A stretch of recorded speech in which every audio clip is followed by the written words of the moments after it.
The pieces are moving into position, and most people have no idea what's actually happening. Right now, as you're watching this, special forces units are being positioned, intelligence networks are operating at full capacity, and Tehran is making calculations that could reshape the entire Middle East. But here's what they're not telling you on the evening news. This isn't about what you think it's about. The Ayatollah just made a statement that changes everything. Not the usual rhetoric, not the predictable posturing, something different. And if you understand the language of geopolitics, if you can read between the lines of what powerful men say when the stakes are this high, you'll recognize this for what it is: a signal. The question isn't whether Iran is on edge, of course it is.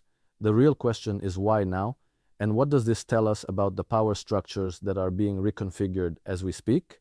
Because what's happening with Iran isn't happening in isolation.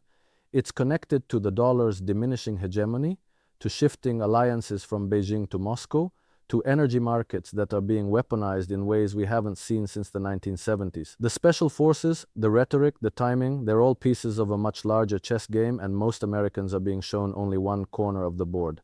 Let me walk you through what's really going on here. So let's start with what we know, or rather what we're being told. The headlines scream about special forces readiness, about imminent operations, about Iran crossing red lines.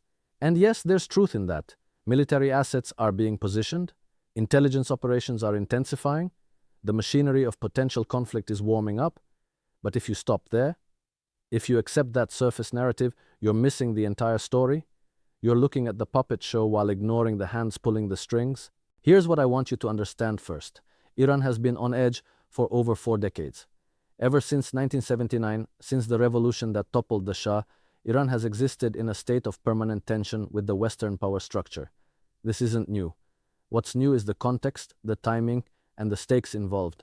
Because the world that existed when those sanctions first started piling up on Tehran, that world is dying. And what's being born in its place is something the architects of American foreign policy are desperately trying to control, trying to shape, trying to dominate before it slips completely out of their grasp. Think about it this way. For 70 years, the United States has maintained what they call the rules-based international order. Pretty phrase, isn't it? Sounds noble, sounds fair.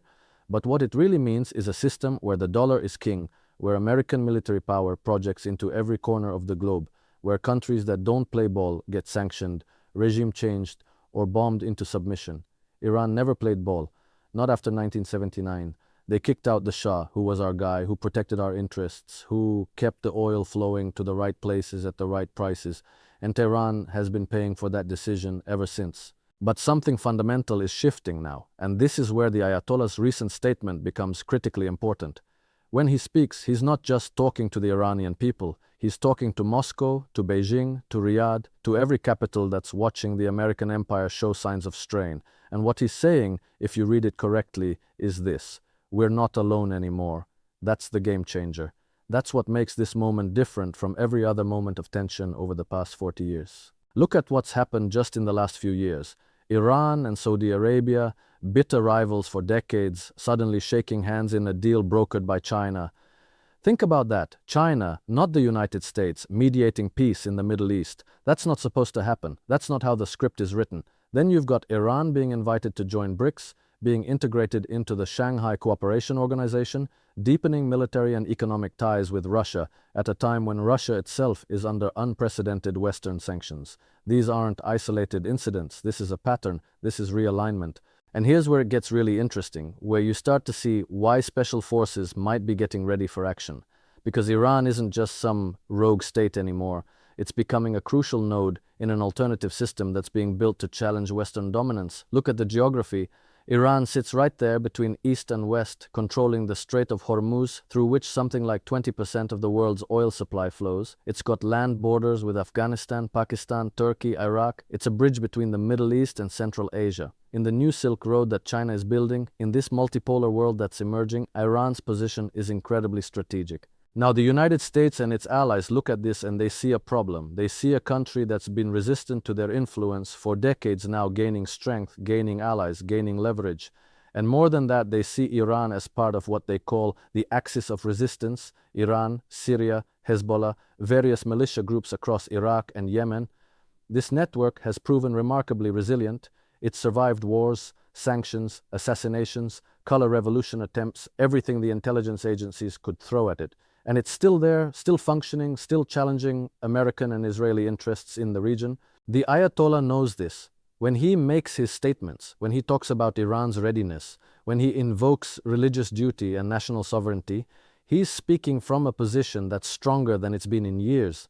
Iranian drones are proving effective in Ukraine, showing that their military technology isn't the joke Western media likes to pretend it is. Iranian oil is finding buyers despite sanctions, flowing to China, showing up in markets in ways that circumvent the dollar system. Iran's influence in Iraq is arguably stronger than America's, despite the United States spending trillions of dollars and thousands of lives trying to reshape that country. But let's talk about what's really at stake here, because it's not just about Iran. It's never just about one country. What we're watching is the slow-motion collapse of dollar hegemony, and Iran is one of the key testing grounds for whether that system can be maintained or whether it's going to fracture completely. Every barrel of oil that Iran sells to China in yuan, every trade deal that bypasses SWIFT, every bilateral agreement that doesn't involve dollars, these are cracks in the foundation. Small cracks, maybe, but they're spreading. The American empire is fundamentally a financial empire. It's not like the British Empire with colonies painted red on the map. It's more subtle, more sophisticated. It works through the dollar being the world's reserve currency, through the ability to print money and have the rest of the world accept it as valuable, through controlling the financial infrastructure that global trade runs on. But that system requires compliance. It requires countries to keep using the dollar, to keep holding treasury bonds, to keep accepting that Washington gets to decide who can trade with whom. Iran stopped complying a long time ago, but for most of that time, they were isolated enough that it didn't matter that much. They were contained, they were manageable. But now they're part of a larger bloc that's actively building alternative systems.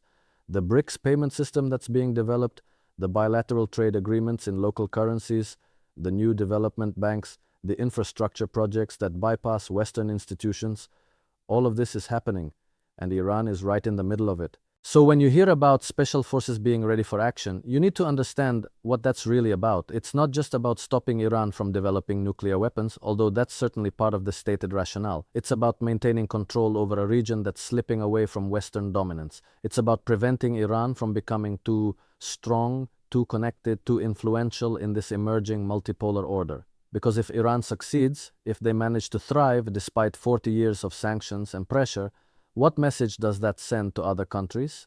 What does it tell Venezuela or Cuba or any other nation that's been told they need to submit to Washington's demands or face the consequences? The timing of all this is crucial. We're living through what might be the most significant geopolitical transition since the end of the Cold War, maybe since the end of World War II.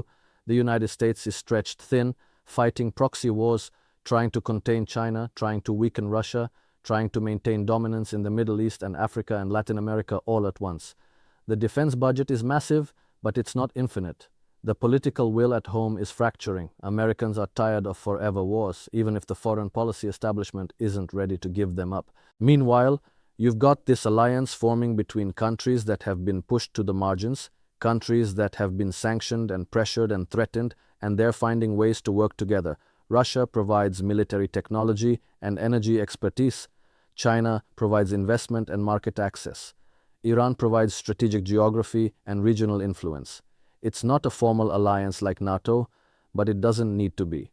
It's a convergence of interests, a shared understanding that the current system doesn't work for them, and that they're strong enough now to try building something different. The Ayatollah's recent statements need to be read in this context. He's not just posturing for domestic consumption. He's signaling to allies and adversaries alike that Iran is prepared for escalation if it comes to that, but also that Iran is confident in its position.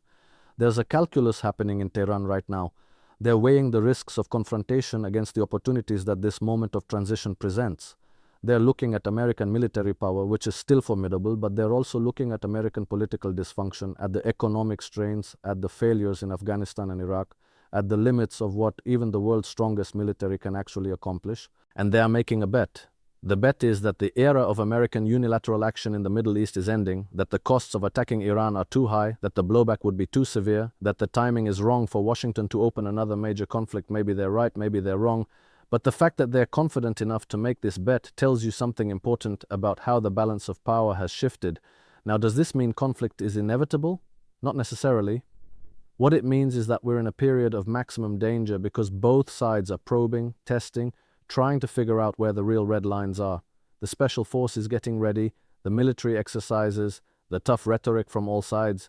This is all part of that process. It's dangerous because miscalculation is easy when everyone's on edge, when trust is non-existent, when decades of hostility have created deep wells of suspicion and resentment. But here's something else to consider. There are powerful interests in the United States and Israel who would actually welcome a conflict with Iran, not because they're warmongers necessarily, although some certainly are, but because they see it as a way to reassert control, to break up this emerging alternative bloc, to demonstrate that American military power is still decisive.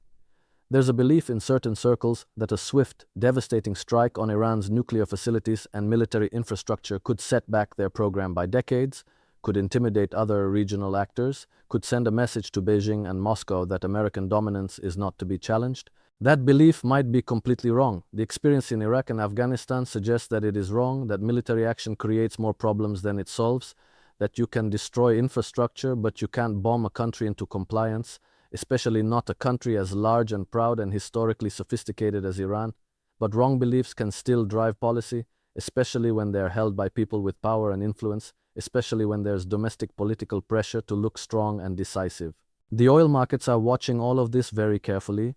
If the Strait of Hormuz gets closed, even temporarily, if Iranian facilities get struck and they retaliate against Gulf oil infrastructure, if shipping routes become unsafe, you're looking at oil prices that could spike to levels we haven't seen since the worst of the 1970s crisis, and that wouldn't just be a Middle Eastern problem, that would cascade through the global economy.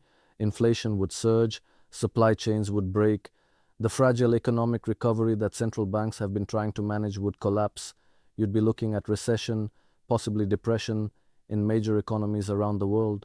Tehran knows this, which is why the Strait of Hormuz is their ace card. They can't match American military power conventionally, but they can impose enormous costs. They can make the entire Gulf region unstable. They can strike at the soft underbelly of the global economy. And in this environment, where inflation is already a problem, where energy security is already a concern, where economic anxiety is already high, that threat carries real weight. It's a form of deterrence that doesn't require nuclear weapons, although the nuclear program certainly adds another layer to the equation. Speaking of which, let's address the nuclear issue directly because it's often presented as the main driver of conflict, but that's misleading. Yes, Iran has a nuclear program. Yes, there are concerns about whether it's purely civilian or has military dimensions. But here's the reality. If Iran wanted a nuclear weapon badly enough, they probably could have built one by now. The technology isn't that mysterious anymore. Countries with far fewer resources than Iran have managed it. The fact that they haven't, or at least that intelligence suggests they haven't, tells you something about their calculations. What Iran wants more than the bomb itself is the threshold capability.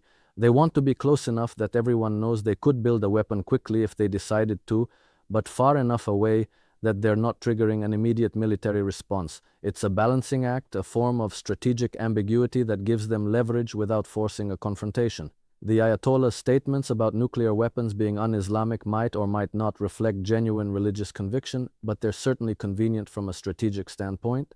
They provide cover for a policy of restraint while maintaining the program as a bargaining chip and a deterrent. The real issue isn't whether Iran has the bomb or is about to get the bomb. The real issue is whether Iran can be kept isolated and weak, or whether they're going to break out of that isolation and become a major regional power. Everything else is downstream from that central question. The nuclear program, the missile development, the support for proxy groups, the rhetoric about Israel, all of this is part of a larger strategy of building deterrence and influence while under enormous pressure. And that pressure isn't going away. There are too many actors who benefit from keeping Iran contained. Israel sees Iran as an existential threat, not without reason given the rhetoric that comes out of Tehran. Saudi Arabia and the UAE see Iran as a rival for regional dominance, competing for influence in Iraq, Syria, Yemen, Lebanon. The United States sees Iran as a spoiler, a country that challenges American primacy in a strategically vital region. None of these actors want to see Iran grow stronger, more connected, more capable of projecting power, but wanting something and being able to achieve it are different things. The 40-plus years of pressure haven't broken Iran. They've adapted. They've built domestic military industries because they couldn't import weapons. They've developed asymmetric capabilities because they couldn't match conventional forces. They've created networks of allied militias because they couldn't project power through traditional means.